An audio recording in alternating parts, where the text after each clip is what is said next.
Bienvenidos a La Voz de la Biblia, el espacio donde aprenderás la palabra de Dios al dejar que ésta, en su luz, se interprete a sí misma.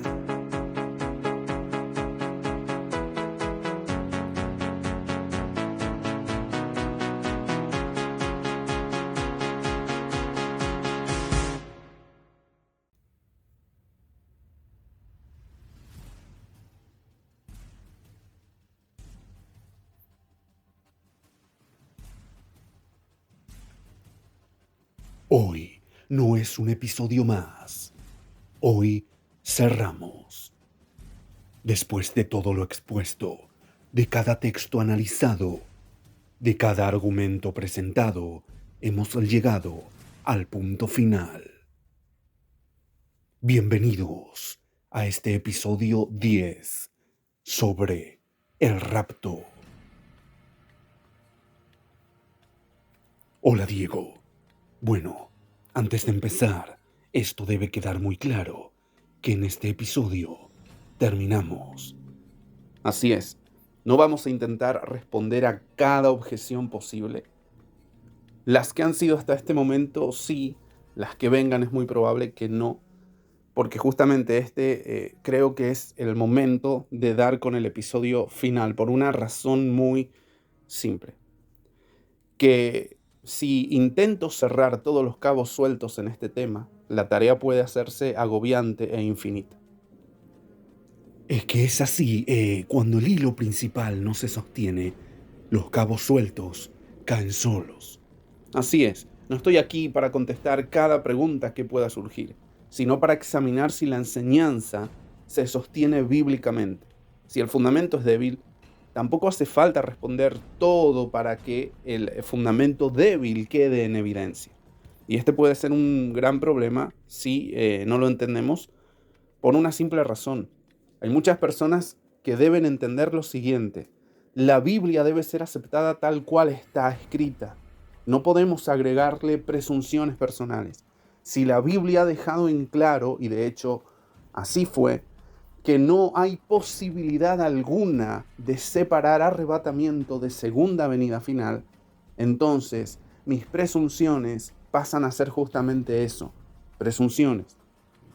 Y ahí es donde yo tengo que tomar la decisión: o me creo más sabio que la Biblia, o las cosas que no entiendo las dejo allí y acepto lo que la Biblia dice, porque sé que esas cosas que no entiendo, que no me entran en la cabeza, a su tiempo van a ser respondidas. Esto es como tratar de que a uno le entre en la cabeza cómo es que Jonás pudo estar 3 días dentro de la boca del pez. Y la respuesta favorita que alguien dio en alguna ocasión y se hizo muy famosa dentro del mundo cristiano: si la Biblia dijera que fue Jonás el que se tragó al pez, yo lo creería, porque está en la Biblia. Sí, exacto. Y además que hay muchos cristianos que tienen esa costumbre. No entiendo ciertas cosas de la Biblia, entonces deben ser mito o deben ser una metáfora, pero no una literalidad. Por ejemplo, Génesis. ¿Cómo puede ser que Dios haya creado todo en 6 días? No entra en la cabeza. Entonces ya empezamos a tergiversar y decimos: no es que Dios creó la tierra en 6 días, sino que como para Dios un día son 1000 años y 1000 años un día. Eso quiere decir que Dios posiblemente haya creado la tierra en 6000 años. Y metafóricamente o simbólicamente, allí la Biblia dice que fue en 6 días. La Biblia habla claramente de que eran periodos de 24 horas, aún antes de que empezara el sol, por falta obvia de su creación, a demarcar el periodo de 24 horas en la tierra.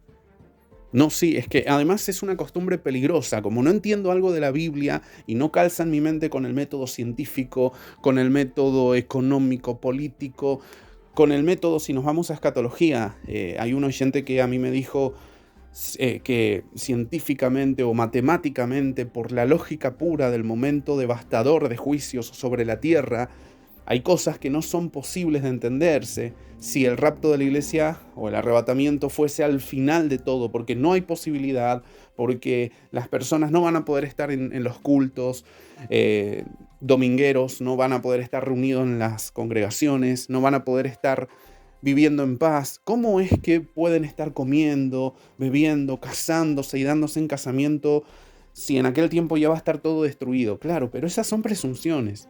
Son lógicas que está interpretando tu cerebro y vos las estás tratando de hacer palabra de Dios. Al fin y al cabo, cuando tratamos de acomodar la palabra para que calce con nuestra filosofía, con nuestro entendimiento, con nuestros procesos matemáticos, lógicos y científicos, básicamente lo que estamos haciendo es darle interpretación privada a la Biblia. Estamos diciendo la Biblia no me puede explicar a mí lo que a mí no me entra en la cabeza, y por causa de darle interpretación privada y no aceptarla tal cual está escrita, es que han surgido tantas sectas, tantos engaños, tanta falsa profecía, tanto morbo y horrorosidad que ha demarcado a personas engañadoras a lo largo de tanto tiempo en esta tierra. Y es tremendo, es peligroso, es tristísimo. Aceptemos la Biblia como está escrita y lo que no entendamos, el Señor a su tiempo lo revelará. Así es, Diego. Bueno, luego de esta introducción entonces, entiendo que vas a responder las preguntas finales y que después ya todo quedará cerrado. El tema ya quedó cerrado y ahora vamos a dar un breve repaso. Repaso que empieza ahora. No existe posibilidad de rapto pretribulacional por el simple hecho del orden secuencial de acontecimientos. Jesús prometió resucitar a los que crean en Él en el momento en que se dé la primera resurrección. Esta primera resurrección se da en el día postrero. En Juan 6, 40 y 44, Jesús prometió: al que crea en mí, yo le resucitaré en el día postrero. Por lo cual, para que Él llegue el día de resurrección, tiene que llegar no el tiempo postrero, sino el día postrero. Ya hemos estudiado que el día postrero es un solo día y es el día bíblicamente último, final, definitivo de la tierra. O mejor dicho, de la tierra sin Cristo. Porque es cuando viene Jesús en su parucía y manifestación visible a reinar sobre la tierra. Entonces, tiene que llegar ese día postrero. Una vez que Él llega ese día, es el momento en que Jesús cumple su promesa de resucitar a los que crean en Él. Pablo dice por su parte en 1 Tesalonicenses 4 que nosotros no podemos ser arrebatados antes de que resuciten los que han muerto en el Señor. Y esa resurrección, como estamos viendo, tiene que ser en el día final, en el día postrero. Por lo cual es imposible que sea antes de gran tribulación. Llega el día postrero, resucitan primero los muertos en Cristo, los que duermen en Él. Con ellos nosotros somos transformados en cuerpos glorificados en un parpadeo, primera a los Corintios capítulo 15, e inmediatamente somos llevados hasta las nubes y acomodados allí desde un extremo hasta el cielo, desde un extremo del cielo hasta el otro, por los ángeles. Esto se ve en nuestro mapa escatológico, Mateo 24, Marcos 13, Lucas 21, que curiosamente presenta este evento después de la tribulación de la que Jesús viene hablando, que se corresponde con la gran tribulación gentil.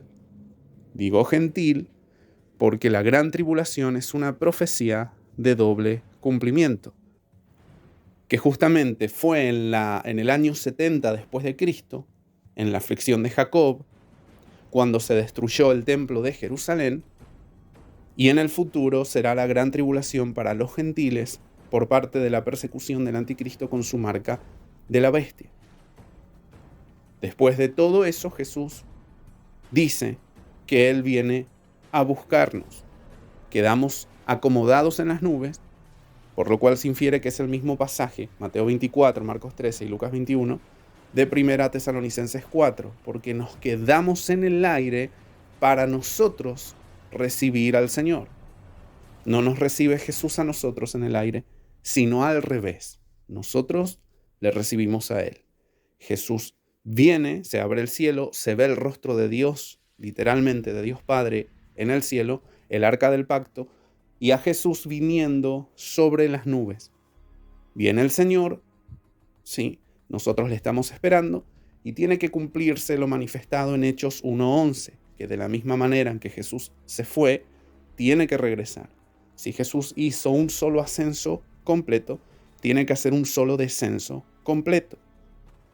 Entonces, sin pausas, sin regresarse hacia el cielo, tiene que ser de la misma manera en que se fue. Jesús entonces viene, nosotros le recibimos, por ende Él nos recoge y sigue su descenso sin pausa hasta posar sus pies en el monte de los olivos. Allí se cumple que Él regresa con toda su iglesia y con todos sus ángeles. No porque se la llevó 3 años y medio o 7 años antes a su iglesia, sino porque nos quedamos en las nubes para recibir al Señor y así volver a la tierra con Él. Nunca nos fuimos de la tierra, pero sí volvemos con el Señor después de la resurrección. Ahí entonces le seguimos a las bodas del Cordero y se cumple lo que estudiamos en el episodio anterior. Después de la batalla de Armagedón, después de lo que tenga que suceder acá en la tierra, ya creamos en un periodo milenial, literal o no, más allá de eso, después de Armagedón, después de la venida de Jesús con todos nosotros con Él, descenderá del cielo la nueva Jerusalén para que recién allí sea habitada por todos nosotros, porque dentro de la gran ciudad de la nueva Jerusalén estará la presencia misma de Dios Padre y del Cordero. Y ahí se cumple el famoso pasaje y tan amado de Juan 14, versículo 3, que si leemos en contexto nos damos cuenta, Jesús diciéndonos, me voy a preparar morada para que donde yo estoy, vosotros también estéis. O mejor dicho, me voy a preparar lugar. En la casa de mi Padre muchas moradas hay. No se pierdan, por favor, el episodio anterior, que se titula Jesús no viene al llevarnos al cielo. Jesús dijo entonces, en la casa de mi Padre, en la casa de mi Padre, muchas moradas hay. El objetivo de Jesús no era llevarnos al cielo, sino hasta el Padre. Por eso Él dice, en la casa de mi Padre muchas moradas hay, me voy pues a prepararles lugar para que donde yo esté, vosotros también estéis.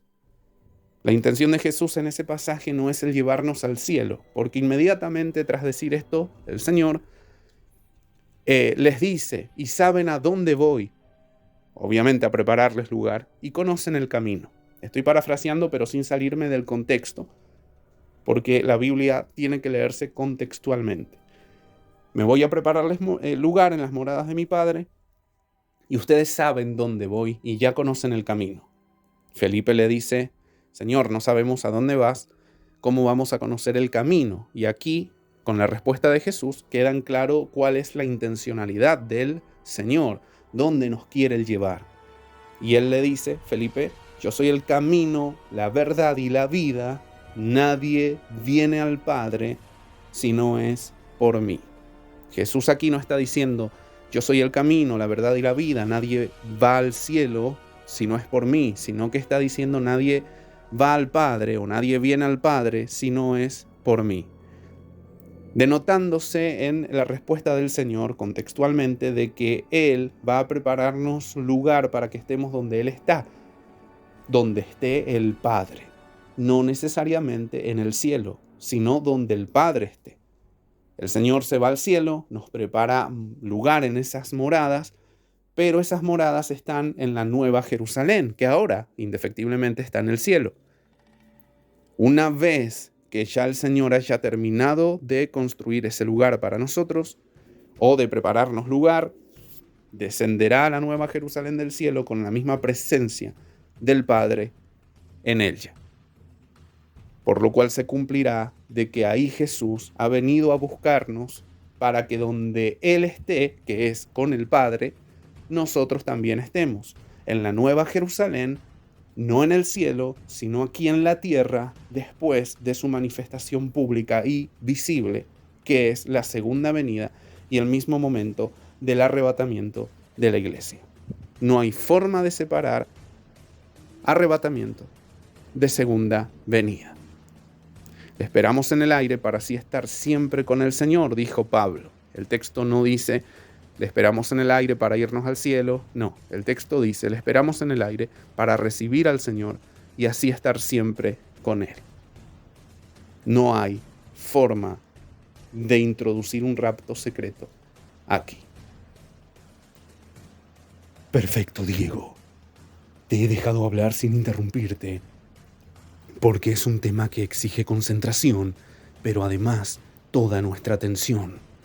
Sí, además de que estos episodios están programados, o sea, yo grabo ahora, pero este episodio, el último, el 10º, no va a salir en YouTube desde aquí que estoy grabando hasta más de un mes. Entonces es menester que la gente no se pierda. Así que en cada episodio que vaya saliendo voy a ir dejando en la caja de comentarios, voy a ir dejando un comentario fijado con los links o los enlaces a todo el material que hemos venido viendo sobre este tema para que los hermanos no tengan que buscar tanto. Simplemente, yo quiero escuchar más sobre esto, se van a ir al comentario fijado, buscan alguno de los links del capítulo que les interese, cliquean y allí estarán siendo redirigidos a el estudio correspondiente. Perfecto, Diego. Bien, ya hemos aclarado el punto. Nos podemos ir tranquilamente a casa. Y sería el episodio más corto de todos y por el cual muchos estarían agradecidos seguramente. No creo, Diego. Yo creo que hay preguntas que merecen una respuesta y hoy se la vamos a dar y cerramos aquí. Perfecto, entonces. Comencemos con la primera. Bien. Vamos a hablar de los 24 ancianos. Buenísimo, algo que no puede faltar en la escatología. Así es, bien. Los 24 ancianos aparecen por primera vez en Apocalipsis 5:9 y dicen, nos has redimido con tu sangre y nos has hecho reyes y sacerdotes. ¿No demuestra clarísimamente entonces esto, que los 24 ancianos son la iglesia ya arrebatada y glorificada en el cielo antes de que empiece siquiera la apertura del primer sello, es decir, la gran tribulación? ¿Cómo podés negar algo tan obvio? Bien, los 24 ancianos ya están en el cielo antes de que se abra el primer sello. Muchos dicen el primer sello es la salida del anticristo, ¿sí? Hay diferentes posturas, hay algunos que dicen que es Jesucristo. No estamos aquí para hablar de eso. Les adelanto, Jesucristo no es el jinete del primer sello, ¿sí? No tiene nada que ver. Pero tampoco hay que dar como certeza absoluta de que sea el anticristo. La Biblia no dice eso. No quiero ahondar en este tema porque ya me iría a escatología más profunda y nos desviaríamos del tema central. Lo importante aquí es, para aquellos que interpretan con el lente dispensacionalista de que el primer sello es el anticristo, antes de que salga la iglesia representada en los 24 ancianos, ya está en el cielo. Entonces se infiere, hay un arrebatamiento inclusive antes de que salga el anticristo en su caballo blanco para reinar sobre la tierra. Lo que tenemos que entender sobre los 24 ancianos es que justamente son una representación, al menos es lo que yo creo teológicamente, por lo que he estudiado, de toda la iglesia de Cristo. ¿Por qué? Porque el número 12 es algo que simboliza lo completo en la Escritura. Por eso el Señor nos dio 12 horas de día, 12 horas de noche, nos dio, 24 horas en el día divididas en 12 y 12, nos dio 12 meses para cada estación y también dio las 12 tribus a Israel. Las 12 tribus de Israel conforman también, o mejor dicho, los 12 apóstoles, conforman cada una de las columnas de la Nueva Jerusalén Perdón, lo que estamos viendo es que los 12, el número 12 es algo que simboliza lo completo. Entonces, son 12 y 12. 12 ancianos más 12 ancianos. Y simbólicamente bien puede representar esto a toda la iglesia de Cristo desde el Antiguo Testamento y el Nuevo Testamento. Es decir, nosotros, nuestro evangelio, está fundado en el canon o en las bases establecidas por apóstoles y profetas.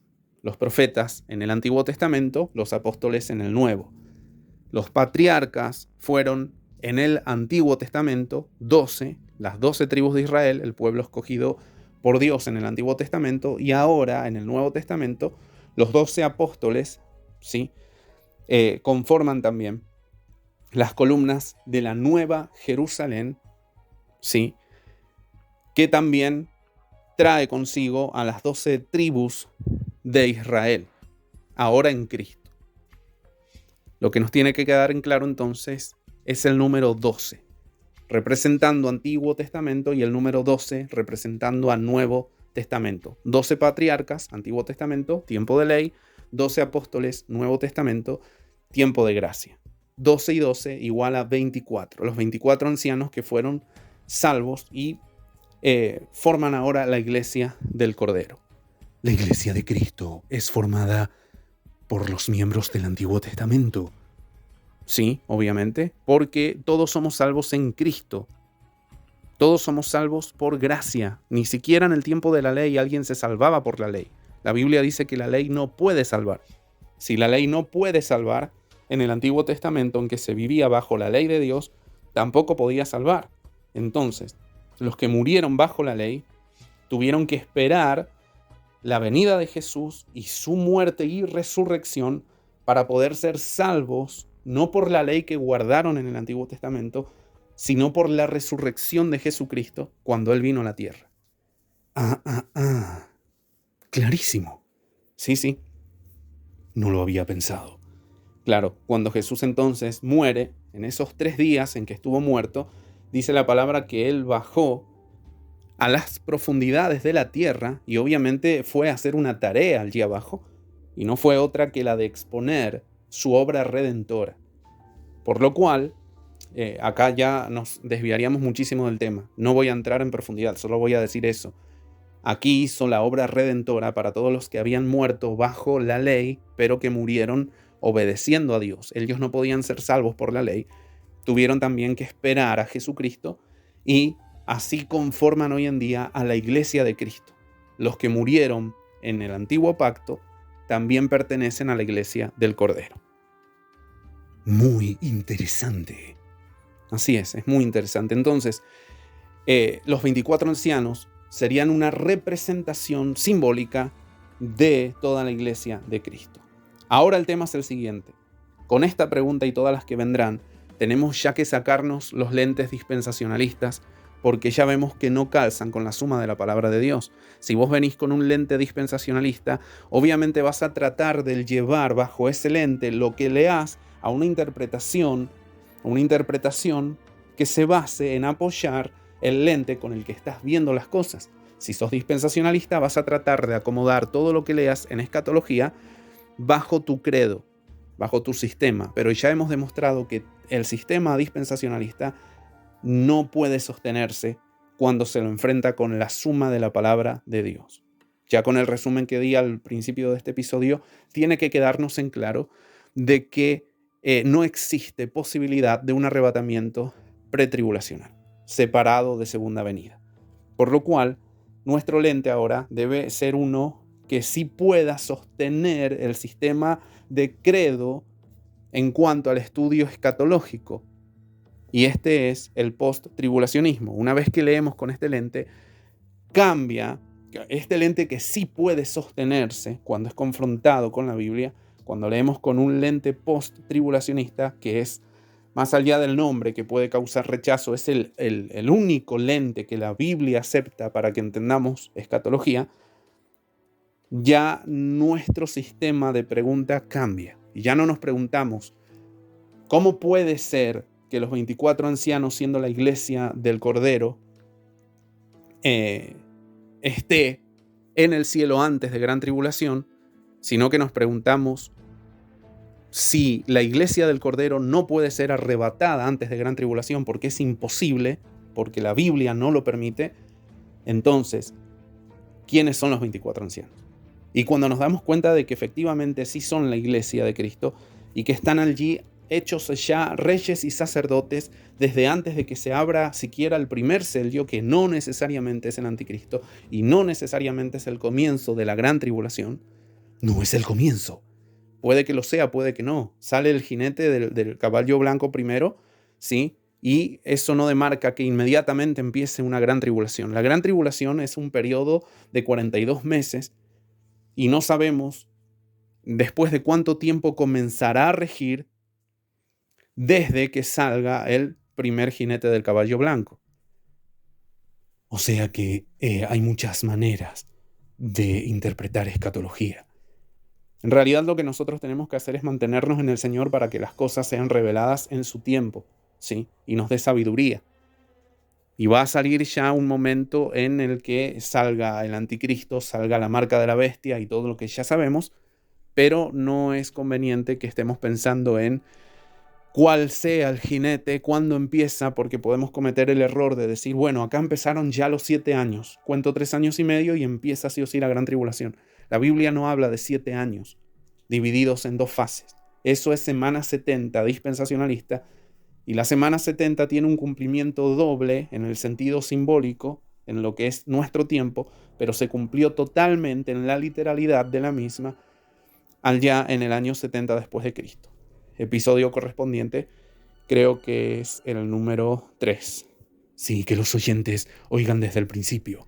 Sí, porque si van a uno en especial se pierden lo que se explicó anteriormente y que sirve para la base de lo que se explica en el episodio que sigue y así y así. Entonces, para no irnos de tema, aquí la Biblia nos está mostrando que estos 24 ancianos, si bien pueden ser toda la iglesia del Cordero, bueno, de hecho lo es. Ellos dicen, nos has redimido de todo pueblo, lengua, tribu y nación. Exacto, bueno, pero más allá de eso, Juan está viendo a toda la iglesia entonces del Cordero ya vencedora desde antes de que se abra el primer sello. No quiere decir que estén ahí en su estado completo, sí, pero a la misma vez sí lo están a nivel simbólico. No quiere decir que toda la iglesia esté en el cielo en aquel momento, sí, porque si no faltarían los tibios, los que se quedan aquí y van a tener que ser salvos por no colocarse en la marca de la bestia, ¿sí? Sí, se entiende. Entonces, no quiere decir eso, quiere decir que en Cristo la iglesia ya está completa, en el sentido simbólico y también literal. Acá ya entramos a hablar de predestinación en Cristo, desde antes de la fundación del mundo, ya está completa la iglesia. Se tiene que cumplir ahora en la literalidad. Si queda uno en la tierra por ser salvo, queda en la literalidad de nuestro espacio-tiempo. Pero en la atemporalidad eterna de Dios, ya la iglesia ya está completa en él. Ya están dispuestos los que van a ser salvos. Ya están predestinados. Están escritos en el libro de la vida desde antes de la fundación del mundo. Así es algo muy impactante. Claro, entonces, en Cristo ya está completa su iglesia y los 24 ancianos, como referencia a él ya, son vistos desde antes de que se abra el primer sello, demostrándonos de que ellos ya son vencedores en el Cordero desde antes de que empiece aquí toda la problemática de los juicios de Dios sobre la tierra. Se entiende, Diego. Pero aún hay más, porque seguro va a estar aquel que piense, no, es muy forzada la explicación. Y es lo siguiente, que no estamos viendo un problema textual importante en este texto. ¿Problema textual? Sí. Sobre los manuscritos antiguos, los más fidedignos a la traducción original del griego koiné en que se escribió Apocalipsis, la Biblia no dice que los 24 ancianos digan, nos has redimido, sino que en varios manuscritos confiables, como por ejemplo el Códice Sinaítico y otros más, lo que dice es lo siguiente, se los voy a leer para que ustedes entiendan. Dice, Versículo 9. Y cantaban un nuevo cántico diciendo: digno eres de tomar el libro y de abrir sus sellos. Estamos en Apocalipsis 5, versículo 9. Porque tú fuiste inmolado y con tu sangre has redimido para Dios de todo linaje y lengua y pueblo y nación, y has hecho para nuestro Dios reyes y sacerdotes, y reinaremos sobre la tierra. O sea que elimina el pronombre nos. Exactamente, los textos más confiables no están diciendo nos has redimido, sino los has redimido. Al eliminar el pronombre nos, lo único que queda factible es que estén hablando de otro grupo de personas. Están evidenciando mayoritariamente las ediciones críticas más aceptadas al favorecimiento de la lectura, que no fuerza a que los ancianos se incluyan a sí mismos entre los redimidos en ese momento. O sea, que estos ancianos podrían estar hablando de la redención de otros, no necesariamente afirmando que ellos mismos sean la iglesia ya arrebatada. No es una prueba directa, digamos. Exactamente. El texto nunca dice explícitamente que los 24 ancianos sean la iglesia. Eso lo estamos nosotros infiriendo por toda la explicación que ya acabo de dar.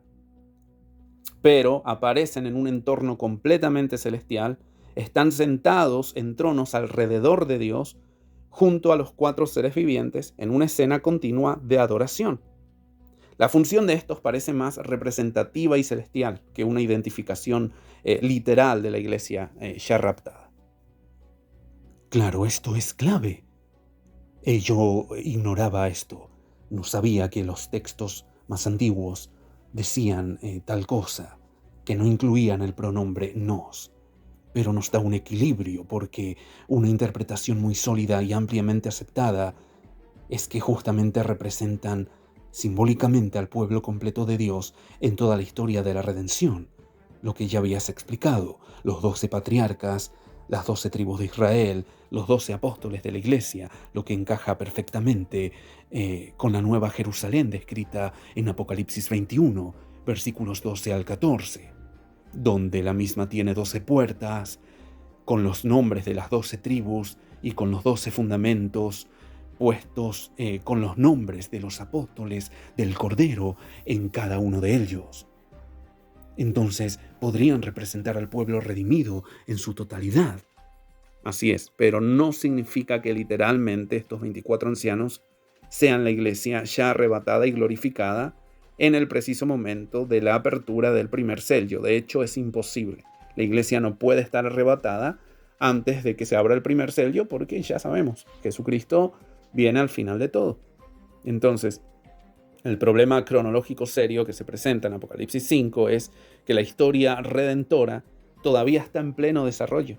El Cordero acaba de tomar el rollo, los sellos aún no se abren, la tribulación aún no ha comenzado, y asumir que la iglesia ya está completa, glorificada y raptada allí, aunque es una inferencia fuertísima, no es una afirmación directa del texto, por lo cual deja de ser una inferencia fuertísima para ser una muy débil. Que los ancianos hablen de redención no está probando que la iglesia haya sido raptada.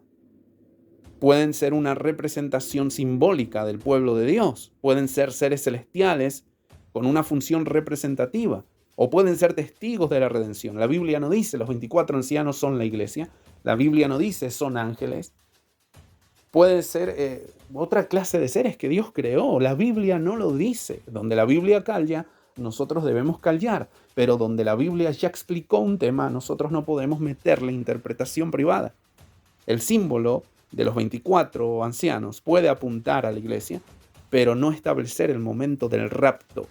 Usar esto como prueba de un rapto pretribulacional es leer demasiado en el texto. Asumir más de lo que el texto está diciendo.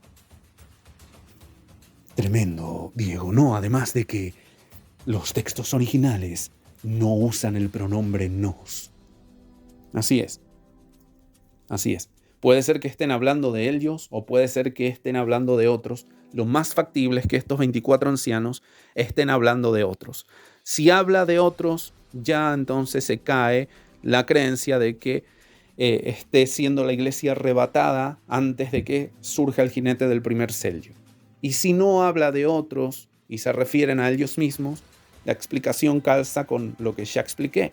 Toda la iglesia de Cristo es vista por Juan porque es una representación de que ya está como vencedora, redimida, hecha ya reyes y sacerdotes en Cristo desde antes, siquiera que se abra el primer sello. En Cristo la iglesia ya está completa, aunque nosotros aún en nuestra tierra no veamos el caso como tal, porque aún no se haya completado el número de los que han de ser salvos. Desde la eternidad atemporal de Dios, ya toda la iglesia de Cristo puede ser simbolizada, si se quiere, por estos 24 ancianos. Gloria a Dios. Tremendo. Bueno, pasamos a la siguiente pregunta. Por favor. Muchos usan esta como prueba directa. La gran multitud de Apocalipsis 7, versículos 9 al 14. Sí. Aparece, doy un poco de contexto para no leer todo el texto. Te estás refiriendo a cuando uno de los 24 ancianos le pregunta a Juan, ¿estos quiénes son? Y Juan les dice, yo no sé, Señor, tú lo sabes. Y esta gran multitud que está viendo Juan, le dice el anciano a Juan que son aquellos que han salido de la gran tribulación y han lavado sus ropas en la sangre del Cordero. Entonces, bueno, ahí más, es uno de los 24 ancianos y está hablando de otros que han salido de la gran tribulación. No se pone él en común denominador con ellos. Pero bueno, eso es ya abarcar parte del tema que veníamos hablando, pero es para ver que quizá los 24 ancianos no sean parte, ¿sí?, de la iglesia del Cordero. Pueden ser otros seres. Más allá de eso, lo que dice este anciano es crucial. Estos son los que han salido de la gran tribulación. Y justamente eso de que han salido de la gran tribulación no prueba clarísimamente que la iglesia ya fue arrebatada antes y que tal multitud es un grupo diferente de salvados que pasan por la tribulación. Este texto es muy claro, al menos para el dispensacionalismo. El texto no dice lo que muchos quieren que diga. Aquí el anciano está explicando con toda claridad al decir, estos son los que han salido de la gran tribulación. No dice, fueron sacados antes. No dice, escaparon.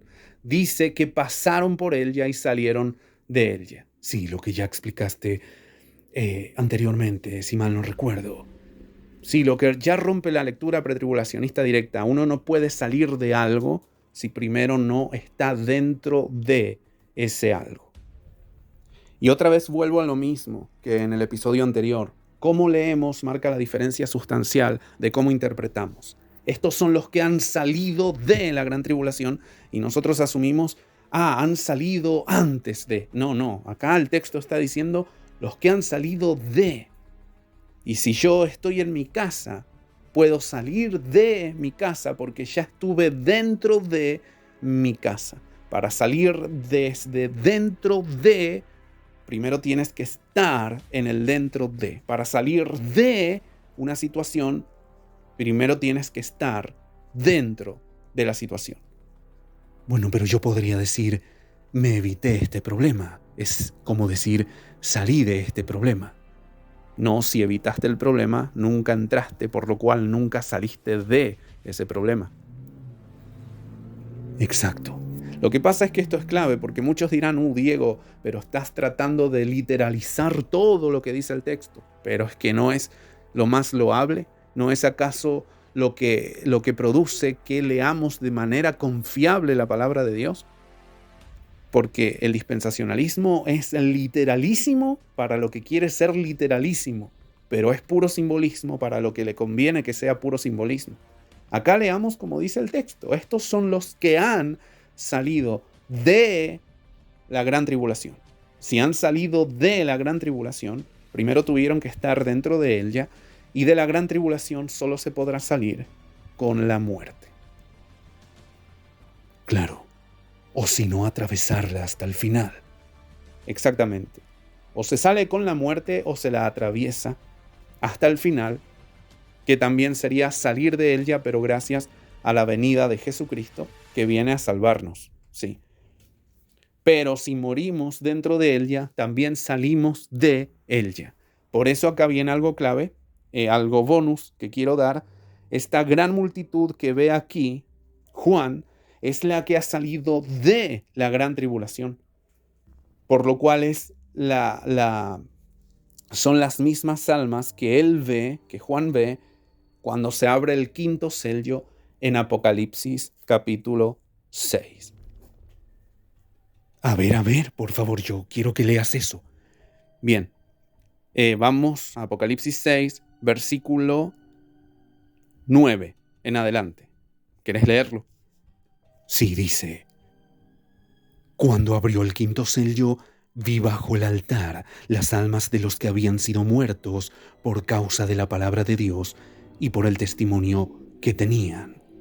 Y clamaban a gran voz diciendo: ¿Hasta cuándo, Señor santo y verdadero, no juzgas y vengas nuestra sangre en los que moran en la tierra? Y se les dieron vestiduras blancas, y se les dijo que descansen todavía un poco de tiempo, hasta que se completara el número de sus consiervos y hermanos, que también habían de ser muertos como ellos. Hasta aquí, porque ya luego empieza el sexto sello. Y qué curioso, aparece el quinto sello y te está demarcando que todos los que han muerto por causa de la palabra, y no se refiere a un número específico dentro del tiempo de gracia.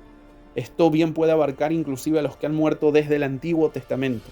Sea donde sea que estén ahora en el cielo, se abre el quinto sello y serán todos acomodados o llevados debajo del altar para que ellos pidan venganza. Sí, no sabemos, porque no lo sabemos, cuál será el detonante en el cielo para que pase esto. Posiblemente la persecución masiva de cristianos aquí en la tierra, donde se nos va a matar de a millones, ¿sí?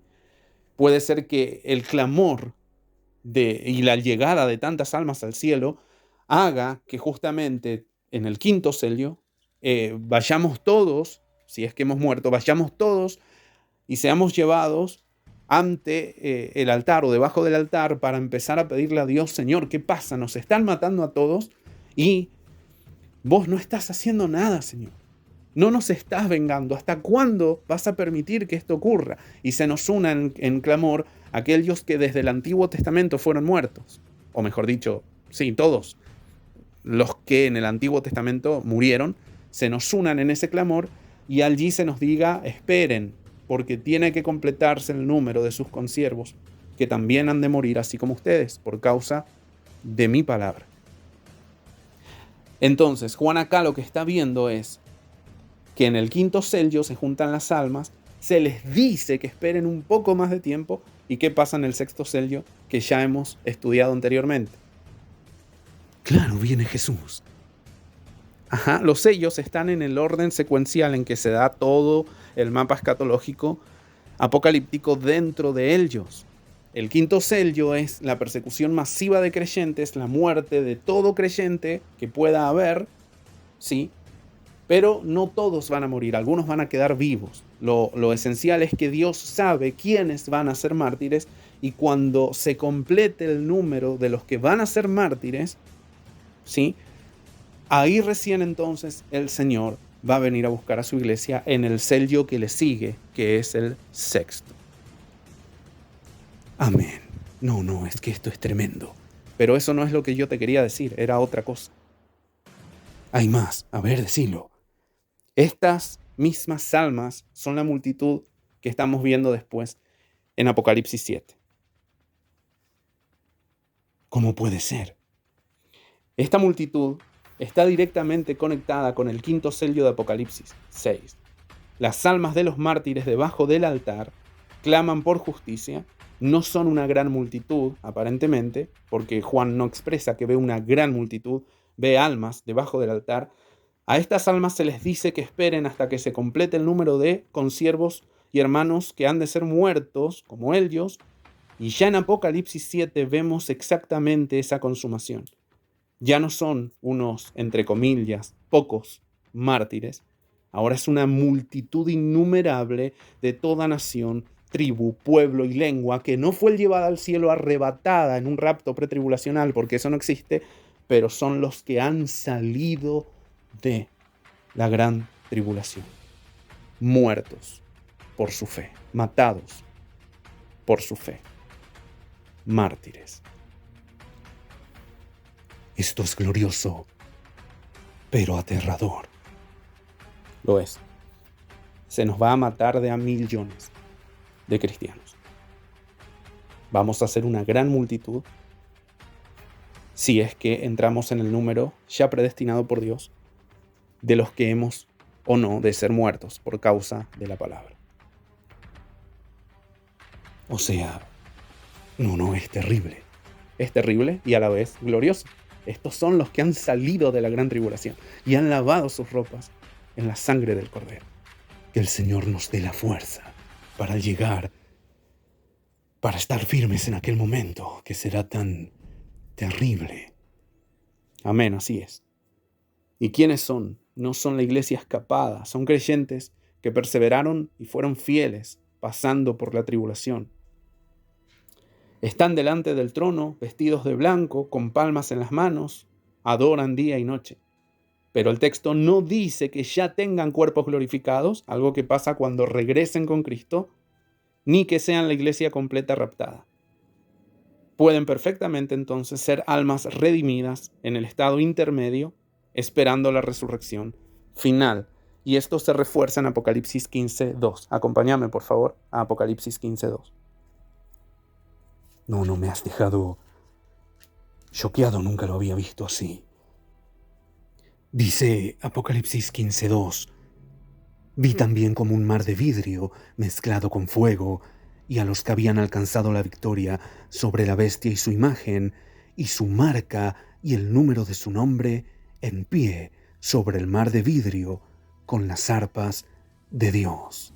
Bueno, hasta ahí nomás, porque lo que te quiero mostrar es que después de estas cosas, versículo 5 del capítulo 15 de Apocalipsis, dice que fue abierto en el cielo el templo del tabernáculo del testimonio, y del templo salieron los 7 ángeles que tenían las 7 plagas, vestidos de lino limpio y resplandeciente.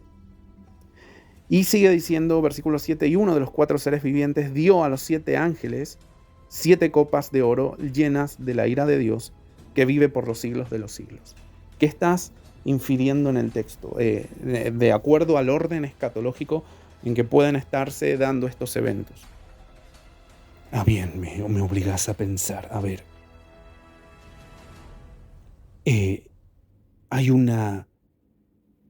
Hay en un mar de vidrio mezclado como con fuego, gente que ha alcanzado la victoria sobre la bestia y su imagen, están cantando un cántico nuevo, y esto sucede antes de que comiencen las copas de ira. Así es. Bien, y si sucede antes, no puede ser la iglesia arrebatada, este grupo en el mar de cristal, porque bien ya hemos estudiado que Jesucristo viene en el 6º sello, que a su vez es paralelamente con la 7ª trompeta, y a su vez 6º sello y 7ª trompeta son paralelos a la 7ª copa, por lo cual Jesús viene en la 7ª copa, y este grupo está ya en un mar de cristal mezclado con fuego. Este grupo, entonces, que no puede ser parte de la iglesia arrebatada porque no existe iglesia arrebatada antes de la 7ª copa, son esta multitud ya en su número completo que está esperando en el cielo, en este mar de cristal mezclado con fuego, cantando a Dios un cántico nuevo antes de venir con Cristo en su día a ocupar cuerpos glorificados. No puede ser. Decímelo más lento, por favor, porque esto es impactante.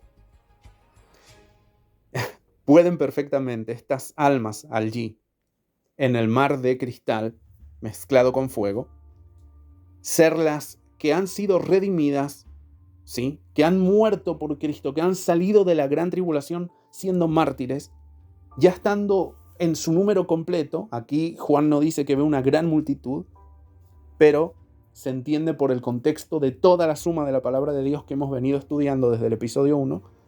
Están en un mar de vidrio antes de que empiecen las copas. Y nosotros sabemos que Jesús viene a la séptima copa y a la final trompeta y en el sexto sello. Entonces, esta multitud o esta cantidad de gente que no es especificada como gran multitud, pero se infiere, están en este mar de vidrio cantando con arpas en sus manos un cántico nuevo. Estas almas son los vencedores que están sobre el mar de cristal mezclado con fuego, los que alcanzaron la victoria sobre la bestia, es decir, los que fueron matados por no subyugarse bajo el sistema de la bestia. Es el mismo grupo o el desarrollo del mismo proceso. Mártires que desde el quinto sello esperaban la venganza de Dios.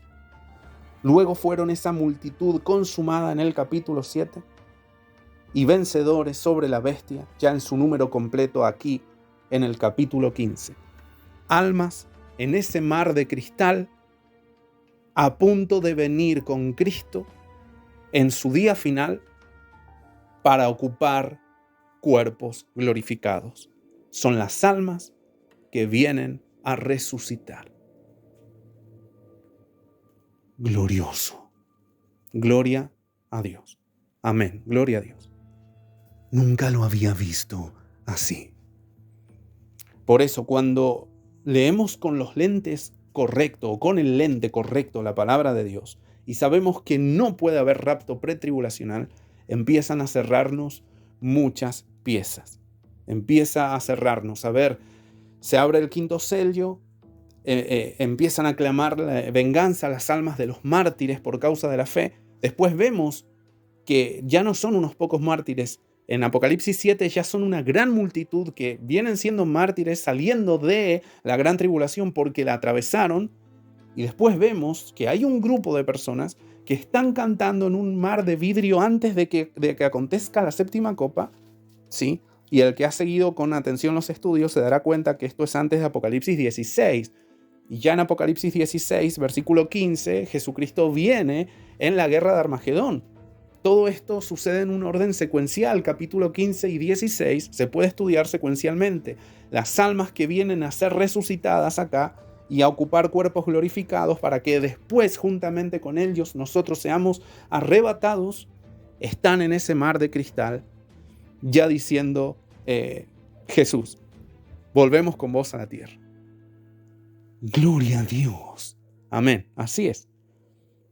No, esto es tremendo. Es impactante realmente. Y no choca con la palabra de Dios. No choca. No estoy diciendo nada herético. Si leemos con atención, nada de lo que estoy poniendo sobre la mesa choca con la palabra de Dios. Sí puede chocar con doctrinas que nos han enseñado, pero no con la suma de la pura y exclusiva palabra de Dios. Entonces los 144,000. Bueno, este es otro tema que, los 144,000, hay varias maneras, o algunas, no solo una, maneras de interpretar quiénes sean. Hay algunos que dicen que también es referencial a toda la iglesia completa. Yo en lo particular no lo creo así, pero a pesar de que se les ve ya en el cielo antes de el arrebatamiento o la venida de Jesús acá en la tierra, no es una inferencia clara, por todo lo que venimos estudiando, de que se trate de gente que vaya a estar arrebatada antes de gran tribulación. Porque el Señor no puede venir a arrebatar a su iglesia antes de su día postrero. No, eso ha quedado claro. Los 144,000 no pueden ser arrebatados. No hay dos arrebatamientos, hay uno solo y ocurre al final de todo. Por eso entonces cuando aparece en el cielo, así es, cuando aparecen en el cielo en la visión de Juan, bien puede ser una inferencia simbólica a que ya están como vencedores con Cristo. Exactamente, tenemos que leer con el lente correcto para no empezar a sacar conclusiones precipitadas y antibíblicas. Exacto. Bueno, Diego, entonces la gran multitud que vemos en Apocalipsis 7 no es prueba de que la iglesia fue raptada antes, sino de todo lo contrario, que el pueblo de Dios pasa por la gran tribulación, es purificado en ella, preserva y sale victorioso de ella. No salieron antes de la tribulación, sino de ella, lo que ha cambiado todo nuestro esquema. Así es. Pero hablando de trompetas, que ya lo explicaste, igualmente, volvenos a decir sobre la última trompeta de 1 Corintios 15:52, donde Pablo dice que el Señor regresa a la final trompeta. Sí. Juan habla de trompetas de juicio y se infiere que Pablo habla de trompetas de fiesta. No es obvio que son dos eventos diferentes. Muchos dicen la final trompeta de Pablo tiene que ver con las fiestas judías. Habla de la séptima trompeta, entonces, del arrebatamiento, mientras que Juan habla de otra séptima trompeta que se infiere sea para los juicios de Dios. Por lo tanto, al no ser la misma séptima trompeta, una es la final para el arrebatamiento de la iglesia y la otra es la final para la venida de Jesucristo a la tierra. Bien, no hay base textual sólida para separar una trompeta de otra si es que fueran diferentes. Recordemos que aunque Pablo haya hablado de una séptima trompeta antes de que Juan tuviese la revelación del Apocalipsis en la isla de Patmos y viera también sobre lo referente a una séptima trompeta final, puede estarse refiriendo también a una séptima trompeta final, Pablo, que calce paralelamente con las fiestas judías en su simbolismo. Claro, pero no hay texto que lo exprese. Y la Biblia dice que cuando Pablo fue llevado al tercer cielo y al paraíso, que él dice, hace 14 años conozco a un hombre que fue llevado al tercer cielo y al paraíso, y él habla en tercera persona, pero es obviamente que habla de él, dice que le fue dado el escuchar palabras inefables, o sea que no le es posible al hombre expresar, puede que allí haya oído sobre una séptima trompeta y le haya sido ahí revelado de que Jesús viene en la séptima trompeta. Claro, pero eso es una especulación tuya. No hay texto que diga qué es lo que Pablo oyó en el cielo. Así es. Sin embargo, esto que estoy diciendo es usado por hermanos dispensacionalistas o que separan arrebatamiento de segunda venida. Ahí sí aceptamos entonces. Muchos dispensacionalistas dicen, entonces, claro, Pablo pudo haber escuchado cosas que competen al arrebatamiento de la iglesia en ese texto donde él nunca dijo qué fue lo que escuchó. No sé si entendés a dónde voy. Sí, te estás defendiendo diciendo, yo también puedo explicar lo que yo creo del post-tribulacionismo añadiendo a la Biblia palabras que Pablo nunca dijo, pero que yo presumo que él pudo haber oído. Así es. Pero esa no es mi respuesta final. ¿Sí? Mi intención no es atacar ni burlarme, sino mostrarle al hermano dispensacionalista que oye cómo a veces nos conviene interpretar como nosotros queremos la palabra y cómo a veces decimos no, ahí no conviene. Lo que tenemos que pensar, ya sea que la séptima trompeta de Pablo y Juan sean diferentes, eso no marca un tiempo previo de rapto que anteceda a la venida final de Jesucristo. ¿Por qué? Por el simple hecho de que si el sexto sello, como ya explicamos, va paralelamente a la séptima trompeta y a su vez paralelamente estos dos eventos a la séptima copa, paralelamente, indistintamente de a qué trompeta se refería Pablo, va ligada a la séptima final trompeta de Apocalipsis que manifestará el apóstol Juan. Tremendo, Diego, se entiende. No hay dos trompetas finales, hay una sola consumación. Y en eso nos debemos enfocar, porque la Biblia no nos permite hacerlo de otra manera. Dividir entonces en dos trompetas es imponer un sistema sobre el texto en lugar de dejar que él mismo hable. Bien, Diego. Siguiente pregunta. Mateo 24, versículos 40 al 41, Lucas 17, versículos 34 al 36, habla de uno será tomado y el otro dejado. ¿No está describiendo claramente el rapto de la iglesia? Exactamente. Está describiendo el arrebatamiento de la iglesia, pero no está diciendo que sea pretribulacional. Lo que pasa es que nosotros leemos, uno estará moliendo en un molino, otro estará trabajando en un campo y otro estará durmiendo. Dos estarán moliendo, dos estarán en un campo trabajando, dos estarán durmiendo, uno será tomado y el otro dejado. Ya ahí nos da tiempo para pensar. Si están durmiendo y uno es tomado y el otro sigue durmiendo sin enterarse, es porque hay un rapto pretribulacional silencioso y secreto. Y si dos están en el campo y uno desaparece y el otro es dejado, entonces es un rapto secreto. Pero eso no es lo que dice la Biblia, ni lo que podemos inferir por la suma de la palabra de Dios, que ya ha dejado estipulado que no existe posibilidad de un rapto pretribulacional. Teniendo en cuenta para todas las preguntas esta premisa de que no existe un rapto pretribulacional porque la Biblia no lo permite, no porque yo no lo quiera, sino porque la Biblia no lo permite, ¿cómo es que leemos el texto? Volvemos a lo mismo. ¿Y cómo debemos interpretar entonces el contexto en el que viene dando Jesús esta referencia? Él dice que cuando Él venga, será como los días de Noé.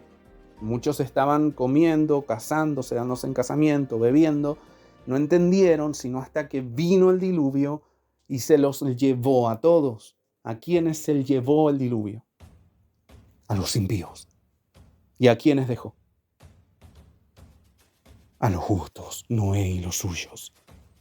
Exactamente, entonces, el rapto de la iglesia, sí, no es para quitarnos de la tierra, es para dejarnos en ella.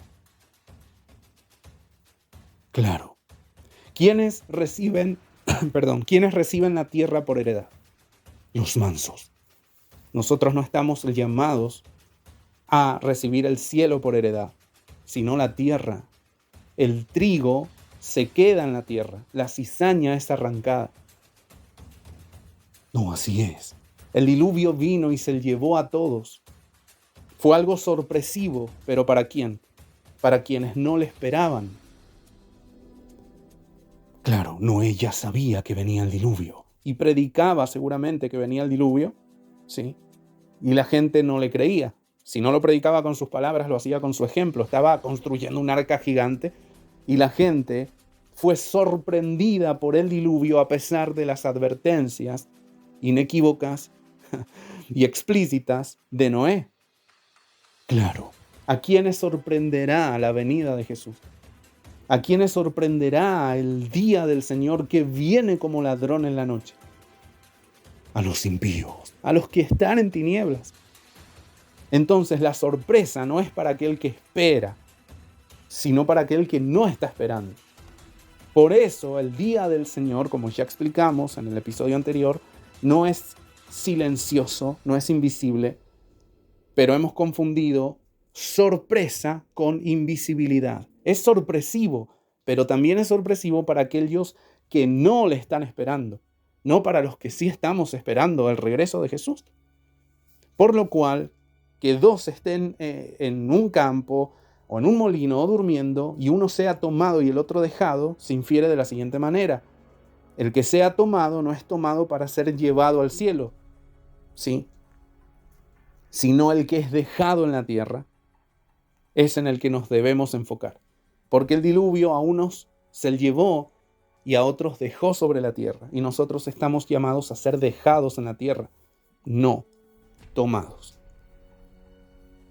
Entiendo, Diego. No, además, también existe la connotación de que cualquiera que conozca el griego sabe que la palabra usada aquí para tomado es paralambano, que significa ser tomado para salvación, ser recibido junto a uno mismo. Entonces, ¿cómo explicas lo que acabas de explicar teniendo en cuenta esto que te acabo de decir?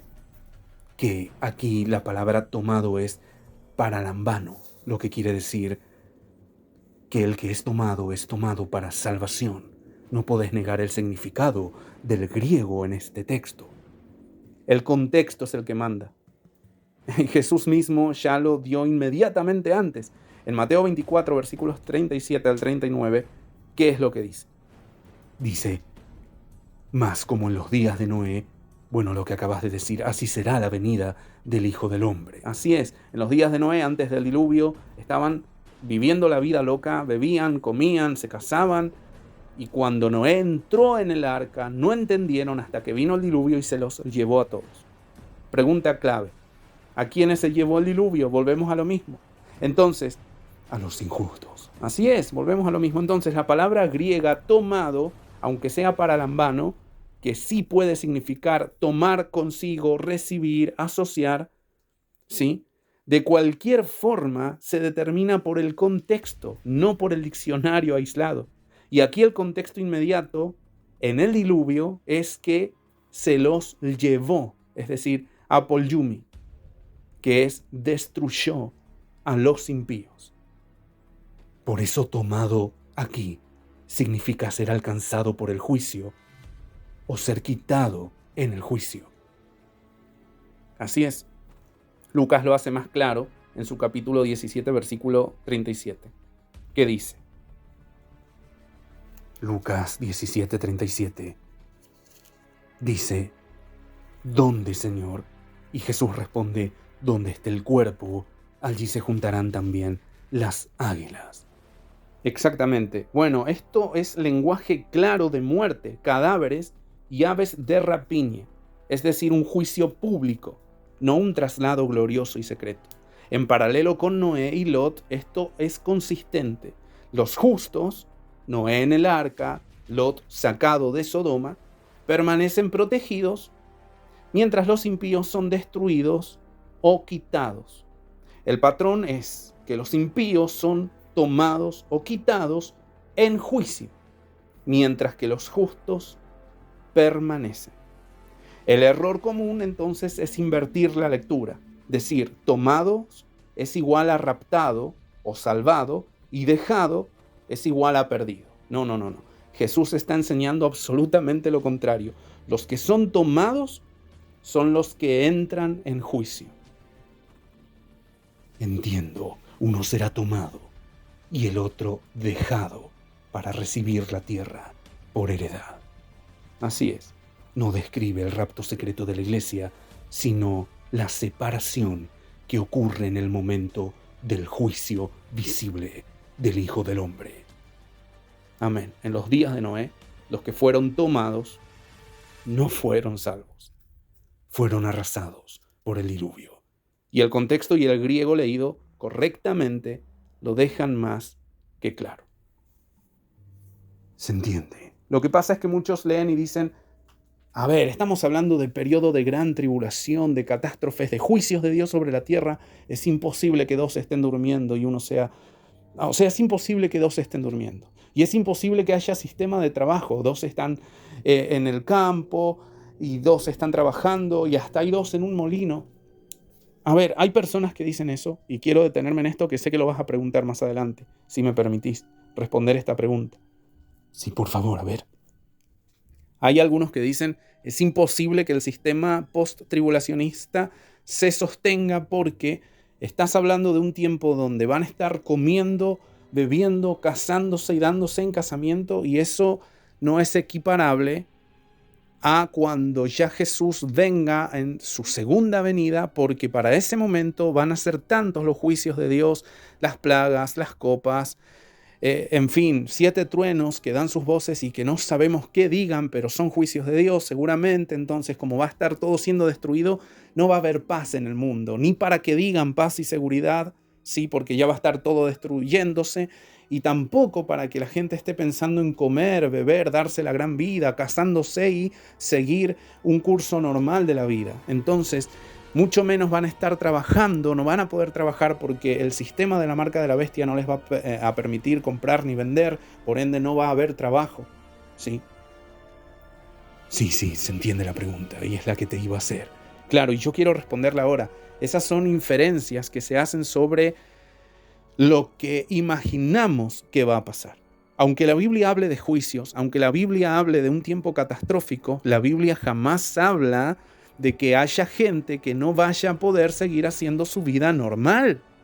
Porque inclusive cuando sale el jinete del caballo negro que trae una escasez y una crisis económica absoluta, se le manda a este jinete diciéndole: no toques el vino y el aceite. ¿Sabes lo que significa vino y aceite aquí? ¿Tiene algo que ver con la unción? No, no tiene que ver con la unción. Vino y aceite se está tratando como a privilegios. Algo caro, pero que tampoco, o sea que aunque es esencial, el aceite es esencial, no todos van a poder comprar ni vino ni aceite. Digámoslo así, artículos de lujo en el tiempo en que Juan escribía Apocalipsis. No toques el vino y el aceite. Es una inferencia clara a que habrá gente que dentro de todo ese periodo de escasez sin igual, traída por el jinete del caballo negro, va a poder seguir dándose lujos. Serán pocos, serán muchos, en comparación a lo general del mundo, van a ser minoría, pero sí van a poder seguirse dando lujos. Entonces nosotros asumimos, vienen las plagas, vienen los juicios de Dios, y todo va a estar tan devastado que no va a haber hombre rico en la tierra. Y eso no es lo que la Biblia dice. No, para nada. Al contrario. Fijémonos lo que dijo Jesús, que sabiendo que es imposible que se separe arrebatamiento de segunda venida, Jesús no dijo que no habría juicio. Al contrario, dijo que habría juicio, pero que sería como los días de Noé y Lot. La gente estaría comiendo, bebiendo, casándose, comprando, vendiendo, plantando, edificando.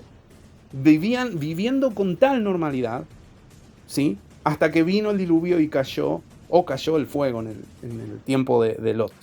Claro, pero eso entendemos que sea en el día final. Es que el Señor, cuando habla, plantea, y cuando habla me refiero también a Apocalipsis y a toda su palabra, que dicho sea de paso es inspirada por el Espíritu Santo, y el Espíritu Santo no habla de su propia boca, sino de lo que oír al Padre, al Hijo. Toda la Biblia es inspirada, podemos decir, por Dios. Entonces, lo dice la Biblia, es inspirada por Dios. Podemos decir que es Jesús mismo hablando, el Padre hablando, el Espíritu Santo hablando. Jesús claramente está enseñando de que habrá un tiempo de juicio, pero que en ese tiempo de juicio habrá normalidad en algunos sectores y en otros habrá, más que normalidad, habrá lujos, ¿sí? Habrá lujos. Habrá personas que puedan darse lujos mientras los cristianos estén siendo perseguidos. La gran tribulación es para el cristiano, la ira de Dios es para el impío, y aunque van a sufrir las plagas y la ira de Dios por la marca de la bestia que tengan, eso no va a matarlos a todos ni les va a impedir que sigan disfrutando de placeres de la vida, aunque enmarcados por juicios de Dios. Sí. Muchos dicen, por ejemplo, bueno, pero va a estar todo destruido. La Biblia no dice que va a estar todo destruido. La Biblia claramente está planteando, no hay separación de segunda venida de arrebatamiento, por lo cual habrá juicios en la tierra, pero también habrá, dentro de ese periodo de juicios, personas que puedan seguir viviendo con normalidad y no van a entender nada sino hasta cuando llegue el día del Señor y los sorprenda a todos. Además de que esto es esencial que se entienda, esencial. La Biblia habla del día del Señor. Por más que seas dispensacionalista, tenés que entender que la Biblia dice que el día del Señor es el que sorprende a todos. El día del Señor es un día de juicio, por lo cual va a sorprender al mundo porque no le va a estar esperando. Si fuese que ellos se arrepintieran de sus actos, pero leemos que no, que cuando tengan la marca de la bestia y sufran las plagas de la condenación, van a seguir hasta blasfemando contra Dios. No van a morir todos. Algunos van a seguir vivos, ¿sí? Van a seguir vivos hasta que venga el último día del Señor y van a seguirse dando gustos y van a seguir comiendo, bebiendo, casándose y dándose en casamiento. Eso no lo digo yo, lo dijo Jesús. Él dijo, cuando yo venga, no cuando haya un rapto pretribulacional, cuando yo venga, y ya sabemos que ese es el día final, muchos van a estar viviendo con normalidad. Se entiende. Jesús no describe ausencia de juicio, sino un mundo que sigue distraído en medio de él, mientras unos disfrutan de su normalidad, de sus privilegios y hasta, en ocasiones, lujos. Otros son perseguidos, pero ninguno podrá decir que no hubo señales claras. Así es. Además de que esto, y ya con esto cierro esta pregunta, respalda mi posición. Porque no dice, 2 estarán trabajando en una fábrica en relación de dependencia, sabiendo que en aquel tiempo el que no tenga marca de la bestia no va a poder trabajar bajo relación de dependencia, no va a poder ser parte de recursos humanos y trabajar en una empresa, porque va a tener que tener la marca de la bestia. Acá dice que cuando el Señor venga, 2 estarán durmiendo, eso lo puede hacer alguien marcado como alguien que no. 2 estarán moliendo en un molino, eso lo puede hacer alguien que esté marcado y alguien que no. 2 estarán en el campo, trabajando, en el campo, sin relación de dependencia. No hay relación de dependencia ahí. Por lo cual esto afirma mi postura, la Biblia. La Biblia dice no que estarán en relación de dependencia donde habrá un sistema imperialista que, con una marca de la bestia que impedirá que alguien compre, venda, trabaje, viaje, sino que habrá personas trabajando en campos independientemente para ganar su propio alimento, para obtener de la tierra sus propios recursos y así poder sobrevivir en un tiempo donde nadie va a poder comprar ni vender. Dentro de esas personas, aunque no estén marcadas con la marca de la bestia, que estén trabajando, porque yo no dudo de que haya personas que no tengan la marca de la bestia cuando Jesús venga y así también no sean salvas. El requisito no es no tener la marca de la bestia para ser salvos, el requisito es que las vestiduras las tengamos lavadas con la sangre del Cordero. Así es las vidas en santidad. Amén. Tal cual. Bien, Diego, quedan 2 preguntas más y cerramos. Perfecto. La siguiente pregunta es... Dame un segundo que la estoy buscando. No hay problema. De paso descansan los oyentes. Hay alguien que dice... Yo te reformulo la pregunta. Si Jesús viene en las nubes a buscar a su iglesia, ¿cómo encaja eso con la imagen de Apocalipsis 19, donde viene montado en un caballo blanco? Porque cuando Jesús ascendió, no fue en caballo, fue en una nube. Él tiene que volver de la misma manera en que descendió. A eso va esta pregunta. Entiendo. Y Jesús asciende no en caballo. Sí, es ocultado en una nube. No estamos hablando de 2 eventos totalmente distintos. Él dice que regresará en una nube, pero también dice que vendrá en un caballo blanco. Estarías mezclando entonces la venida para la iglesia con otra venida para juicio. Esto lo explico ampliamente y lo recomiendo encarecidamente. Vayan a mi canal y escuchen ese audio largo de 3 horas que nadie quiere oír, que se llama El Rapto Final. Dejaré el link abajo en la descripción del video y en el comentario fijado cuando salga este episodio. Justamente porque ahí explico todo esto en un detalle tan profundo teológico que pueden quedar impactados realmente. Pero aquí voy a decir esto, sin entrar tanto en detalle, no lo voy a profundizar, pero sí lo voy a pasar por encima sin dejar la duda, valga la redundancia, respondida. Apocalipsis es un libro profético y que está lleno de símbolos, imágenes y lenguaje figurado, pero no es un relato narrativo literal, paso a paso. No, claro, está lleno de simbolismo. Así es. Sin ir más lejos, los jinetes no van a ser vistos, los 4 jinetes no van a ser vistos.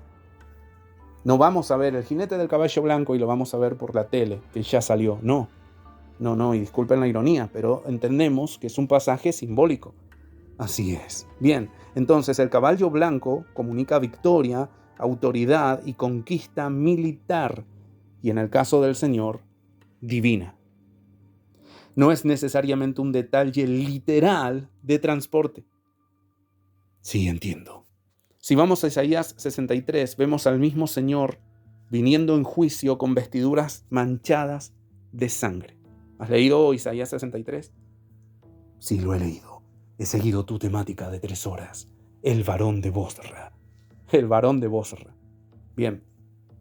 Este varón de Bosra es el mismo Jesús. Él aparece con sus vestiduras manchadas. Dice que él solo manchó sus vestiduras de la sangre de sus enemigos y que no hubo nadie más con él, que él solo se valió de su fuerza. Este varón es el Señor Jesús y no menciona ningún caballo con él. En algunos pasajes, como Apocalipsis 19, aparece sin embargo viniendo al mismo evento de Isaías 63 con todos sus ángeles, con ejércitos celestiales. Nos vamos a Isaías 63 y vemos que él viene solo, sin ejército celestial, porque Isaías 63 es una representación de la fuerza del Señor, que solamente él se basta para destruir a todos sus enemigos. Pero Apocalipsis 19 nos muestra al mismo varón de Bosra, el mismo que viene solo en Isaías 63, pero acompañado con ejércitos celestiales. Porque ya en Isaías 63 dejó demostrado que él no necesita de esos ejércitos celestiales para poder vencer a todos sus enemigos. Los trae porque a él le place que vengan con él. Gloria a Dios, sí se entiende. Entonces, en algunos pasajes aparece acompañado por ejércitos celestiales, en otros aparece viniendo solo. Si tomamos todo de forma estrictamente literal, vamos a caer en muchas contradicciones. Vamos a ver varias venidas de Jesús, una que venga solo y otra que venga acompañado. Entonces, la forma coherente de armonizar toda la Escritura es entender que son distintas visiones del mismo evento. Visiones que encierran a veces un carácter simbólico, no literal.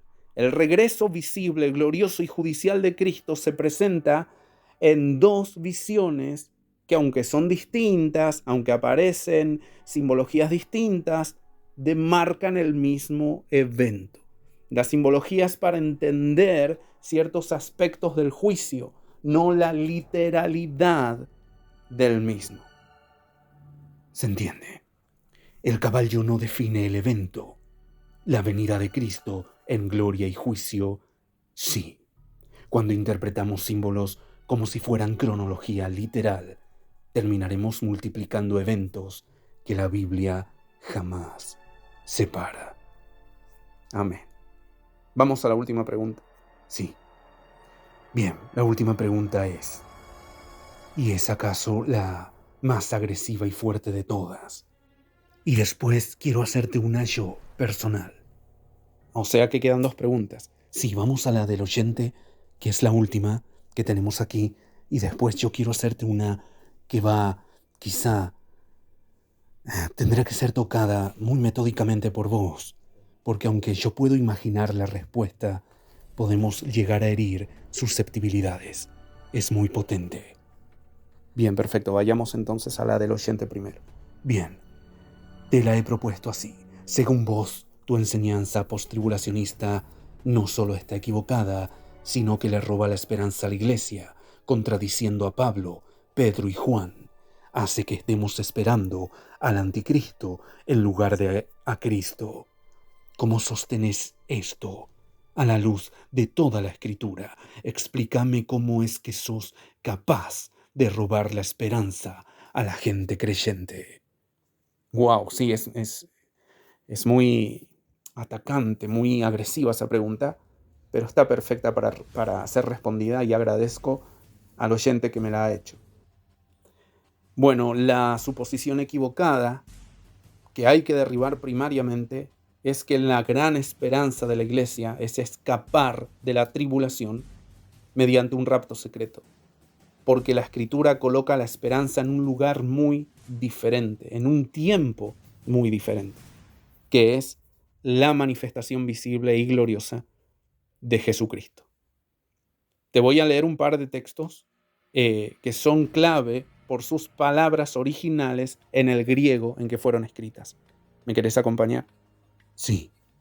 Lee, por favor, Tito 2:13. Dice, aguardando la esperanza bienaventurada y la manifestación gloriosa de nuestro gran Dios y Salvador, Jesucristo. Bien, aquí para manifestación gloriosa la palabra es epifaneia text doxes.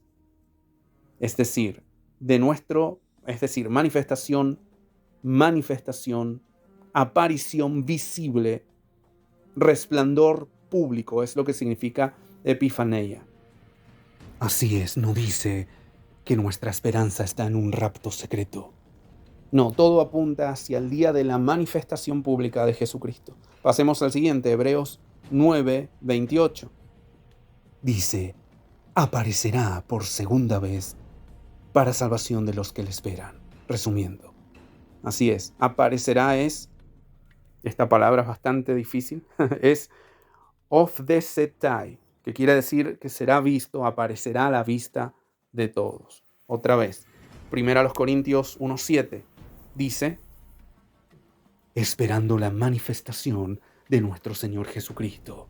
Claro, pero no es una manifestación que solo los cristianos presenciemos. La palabra para manifestación es apocalipsin, que quiere decir revelación abierta, descubrimiento público. Como Apocalipsis. Sí, es igual a esa palabra en su significado. Bien. Y 2 Timoteo 4:8, no lo leas. Primera de Pedro 1, versículos 7 y 13. Filipenses 1, versículos 6 y 10. Todos estos pasajes hablan de armar su manifestación, esperar su revelación, ser hallados irreprensibles, no en el rapto secreto, en el día de Cristo. Ese pasaje sí quiero que lo leamos. Filipenses 2, versículos 15 al 16. Dice lo siguiente, para que seáis irreprensibles y sencillos, hijos de Dios sin mancha, en medio de una generación maligna y perversa, en medio de la cual resplandecéis como luminares en el mundo, asidos de la palabra de vida, para que en el día de Cristo, amén, ¿qué más? yo pueda gloriarme de que no he corrido en vano, ni en vano he trabajado.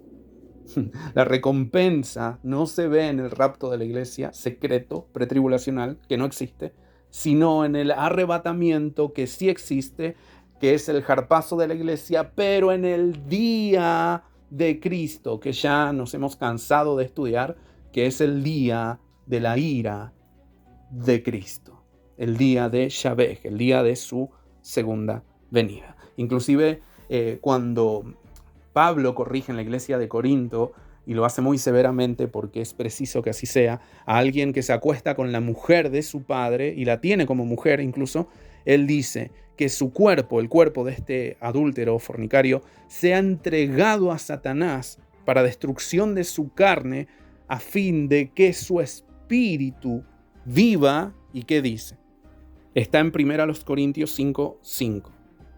Dice, el tal sea entregado a Satanás para destrucción de la carne, a fin de que el espíritu, o su espíritu, sea salvo en el día del Señor Jesús. No dice en un rapto secreto, dice en el día de nuestro Señor Jesús. Bien, Diego, ya no queda más. Yo, en serio, yo no veo por dónde argumentar que existe un rapto secreto separado de la segunda venida. Y claramente todos estos textos apuntan a que no le estamos robando la esperanza a la gente, sino colocándola cronológicamente donde debe estar. Así es, ¿dónde está puesta tu esperanza? ¿En desaparecer antes o en aparecer con Él en gloria? Bien, Diego. Falta tu pregunta y con eso damos por concluida toda esta sección. Tiene que aparecer una pregunta muy fuerte que realmente no se haya respondido en todos estos capítulos o dado por entendida la respuesta a esa pregunta a través de todos estos capítulos, como para que yo considere hacer otro episodio respondiendo solo esa pregunta o esas preguntas, porque con todo lo que hemos visto, yo creo que toda pregunta que hagan de acá en adelante ya está respondida. No, así es, por eso queremos que este sea el último episodio. Así es. También es por una cuestión de salud personal. Este es un tema que abarcar todas las objeciones que puedan salir no es saludable. Pero nosotros hemos abarcado lo más que hemos podido y la gente es testigo, al menos la que ha llegado al final de los episodios y bueno, lastimosamente se siente, ¿no?, por los que no lo han hecho. Así que venga tu última pregunta y cerramos con este episodio. Bien, este cierre es muy delicado, pero también puede ser muy poderoso si se lo maneja con equilibrio bíblico y con consejo de amor fraterno. ¿Ok? No es para aplastar, es para ordenar. Bien. ¿Qué hacemos con los testimonios de personas que, tras ayunar y orar intensamente, han recibido sueños o visiones de un rapto pre-tribulacional, donde hasta han vivido en estos sucesos el ser arrebatados y ver a otros cristianos, pero tibios, quedarse en la tierra y empezar a ser víctimas de una persecución mundial por parte del anticristo, su marca y todo lo que vendrá? Wow. Y esto abunda en las redes sociales. Abundan los testimonios. Sí, realmente son muchos. Bueno, mira, nosotros no negamos la experiencia. Sí.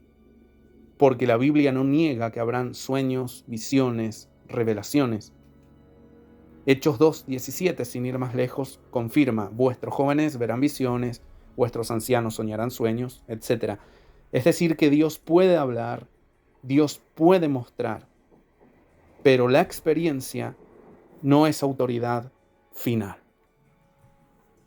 Entiendo que no. Gálatas 1:8 dice: si aún un ángel anunciara otro evangelio, o sea, ni siquiera una experiencia sobrenatural redefine la verdad. Está diciendo que están pudiendo ser engañados. Que ayunemos y oremos no invalida que Satanás no intente engañar. Fijémonos en el ejemplo del Señor Jesús. Él terminaba de ayunar no 1 o 2 días, para aquellos que se fijan en la cantidad de días de ayuno y eso les hace pensar que lo que reciban en esos días es confirmación de que venga de Dios. Jesús venía ayunando 40 días y tras el ayuno Satanás aparece no solo para tentarlo, sino también para engañarlo. Así es. Así es, porque detrás de toda tentación hay un engaño también. El problema es que Satanás se presentó al mismo Hijo de Dios tras el ayuno que tuvo de 40 días y 40 noches. El diablo no dijo: no, es un hombre de ayuno y oración y encima es el Hijo del Dios viviente. Ya por el simple hecho de ser el Hijo de Dios, Satanás no debiera haberse acercado a él, sin embargo se acercó, y personalmente. Nosotros no somos hijos de Dios, sino solo por adopción, pero no somos divinos. Y la Biblia promete que Satanás y nuestra carne nos va a tentar. Entonces, no va en la cantidad de ayuno que tengamos y oración. Eso no va a impedir que Satanás se acerque. Al contrario, es cuando más nos tenemos que cuidar, porque es cuando más propensos estamos a creer que cualquier cosa que venga a causa de nuestro nivel de santidad y comunión sea sí o sí de Dios. Y esto ya vemos que no es así. Entonces tenemos que tener cuidado, porque puede ser los momentos donde más espíritus engañosos quieran acercarse a esas personas, porque, a ver, acá también estamos hablando de un tema muy delicado y es acerca de lo que el corazón puede proyectar. Jeremías 17:9 dice que engañoso es el corazón. Entonces una persona puede amar una doctrina al punto de que medita tanto en ella, la espera ver con tantas ansias, que después hasta la sueña. O es propensa, por manifestación de espíritus que no son de Dios, de vivirlas en éxtasis y sueños o visiones. Claro, Se entiende, ¿no? Se entiende perfectamente. También puede ser producto cerebral, aunque la gente a veces no quiera reconocer esto. El cerebro puede jugarnos malas pasadas. Sí, el cerebro puede no solamente funcionar por autosugestión o sugestión externa, sino que es sorprendente lo que puede hacer. Hay mecanismos del cerebro que hacen que veamos cosas que no existen. No todo lo que ven las personas son demonios. Hay personas que pueden ver arañas, cucarachas, porque tienen traumas postraumáticos que les hacen ver esas cosas. No necesariamente siempre se corresponde a espíritus malignos. Con esto quiero decir que no todo cristiano, porque cualquier cristiano que esté oyendo va a decir, está hablando de que yo puedo ser endemoniado. No. Lo que podemos ser es influenciados, lo que podemos ser es engañados, pero no solo externamente, sino también internamente por nuestro propio cerebro. Si hay personas que sufriendo eventos postraumáticos ven, por ejemplo, esto, ¿no? Ven ciertas apariciones, supongamos que alguien ve arañas o ve fuego que se prende cuando no hay fuego porque ha quedado traumado, a veces nosotros como cristianos reprendemos a ese espíritu inmundo que le hace ver a la persona fuego o le hace ver arañas o lo que sea, y quizás no sea un espíritu inmundo, sino algo que es a nivel cognitivo, cerebral. Claro, se entiende. Entonces, esto abarca un espectro amplio que nos haría armar una temática aparte, pero nosotros no tenemos que enfocarnos tanto en lo que sucede, sino en el origen de lo que está sucediendo. Nosotros ya sabemos por la palabra que Dios no se contradice. Dios no es hombre para mentir, y si la Escritura muestra un orden, si demuestra, como ya ha hecho, de que no existe un rapto pretribulacional, el Señor después no va a revelar algo contrario en sueños. Entonces, la prueba no son las experiencias. La prueba es la palabra. Primera de Juan 4:1 nos manda que probemos los espíritus. ¿Y cómo los probamos? ¿Con emociones o con escritura? Entiendo. No todo sueño viene de Dios, aunque haya oración, ayuno y sinceridad en el creyente. Es que la sinceridad no garantiza verdad. Si alguien tuvo un sueño, nosotros no lo atacamos, pero tampoco edificamos doctrinas sobre experiencias. La doctrina se establece con la palabra y las experiencias se deben someter a la autoridad final de la palabra de Dios. No es lo que viste en la noche, es lo que Dios ya habló en la Escritura. Amén. Entonces, hermanos, concentrémonos en lo que dice la palabra de Dios. Bien, Diego. Nada más que preguntar por aquí. Hemos llegado al final. Lo hemos hecho. 10 largos episodios. Y entiendo que, aunque ha sido un largo camino, ha valido totalmente la pena. Sí, es un camino que no todos están dispuestos a recorrer. Y a veces esos caminos son los mejores. Así es.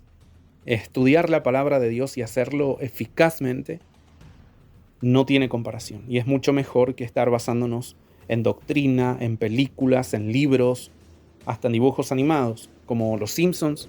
Nunca tocamos ese tema tampoco. Los Simpsons, es verdad, íbamos a hablar de Los Simpsons, íbamos a hablar de películas que han propuesto el arrebatamiento pretribulacional, libros también, como Dejados Atrás. Sí, hay una cantidad terrible de cosas, y lo más lindo, promovidas por Hollywood.